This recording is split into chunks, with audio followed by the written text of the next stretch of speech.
Tahukah kamu apa yang disebut dengan pertumbuhan dan perkembangan? Baiklah, saya Imelda Yanti dengan NIM 22031132 sebagai pemateri 1 akan menjelaskan mengenai pertumbuhan dan perkembangan. Pertumbuhan adalah proses pertambahan volume yang irreversibel atau tidak dapat kembali ke ukuran semula. Pertumbuhan ini dapat terjadi karena adanya pembesaran sel atau pembelahan mitosis.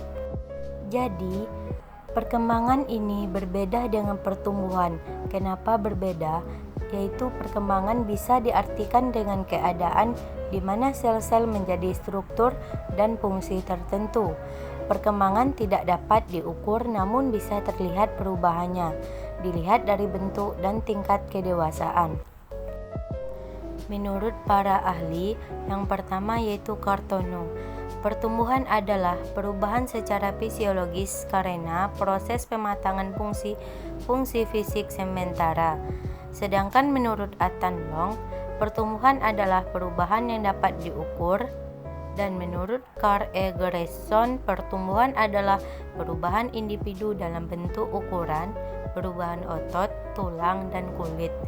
Dan menurut Lieber, Paulus, dan Strauss, perkembangan adalah suatu proses perubahan dalam pertumbuhan pada suatu waktu sebagai fungsi kematangan dan interaksi dengan lingkungan.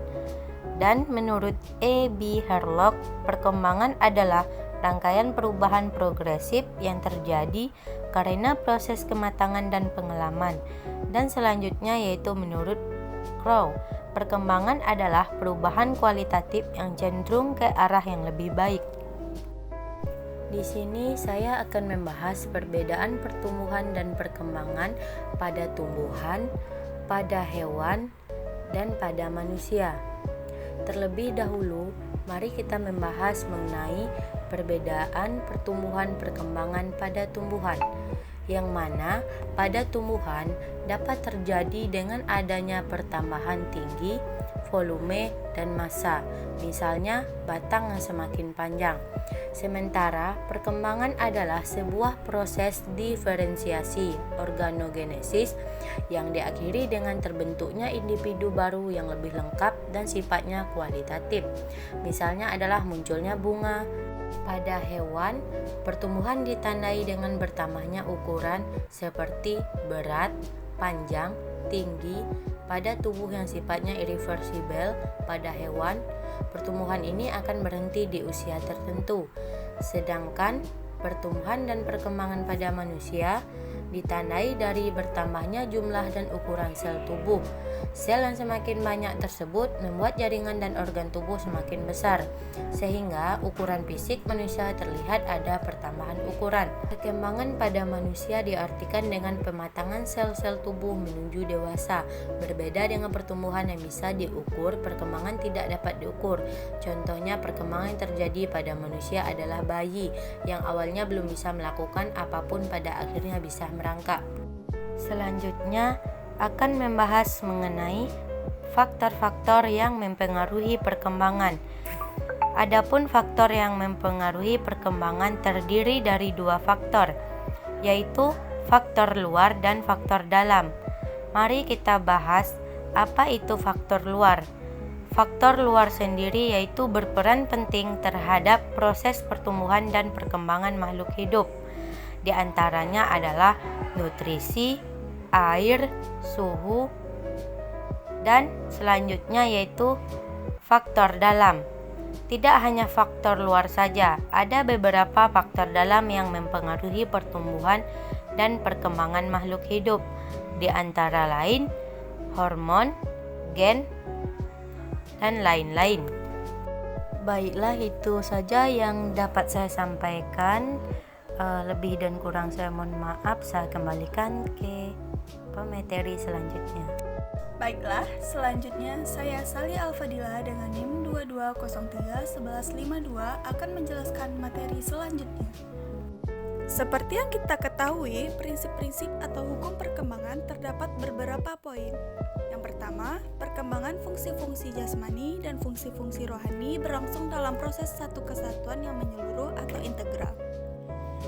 kedua, setiap individu mempunyai kecepatan sendiri-sendiri dalam perkembangannya. Yang ketiga, perkembangan seorang individu baik keseluruhan maupun setiap aspeknya keberlangsungannya tidak konstan melainkan berirama. Yang keempat, proses perkembangan itu mengikuti pola tertentu. Yang kelima, proses perkembangan berlangsung secara kesinambungan. Yang keenam, antara aspek perkembangan dengan aspek perkembangan yang lainnya saling berkaitan atau saling berkolaborasi secara bermakna. Yang ketujuh, perkembangan berlangsung dalam pola-pola yang bersifat umum menuju pola-pola yang bersifat khusus. Last but not least, saya Elisa Aulia dengan NIM 22031063 akan menjelaskan materi terakhir, yaitu hubungan perkembangan dalam proses pendidikan dengan pembelajaran. Perkembangan dengan belajar memiliki hubungan sangat erat, sehingga hampir semua proses perkembangan memerlukan belajar.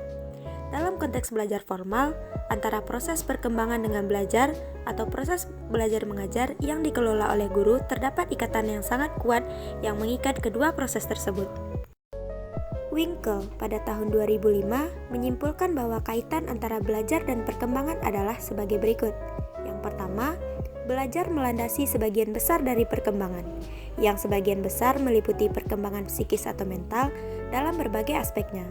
Sebagian kecil yaitu aspek pertumbuhan yang tidak bergantung pada usaha belajar walaupun meletakkan dasar bagi perkembangan psikis atau mental.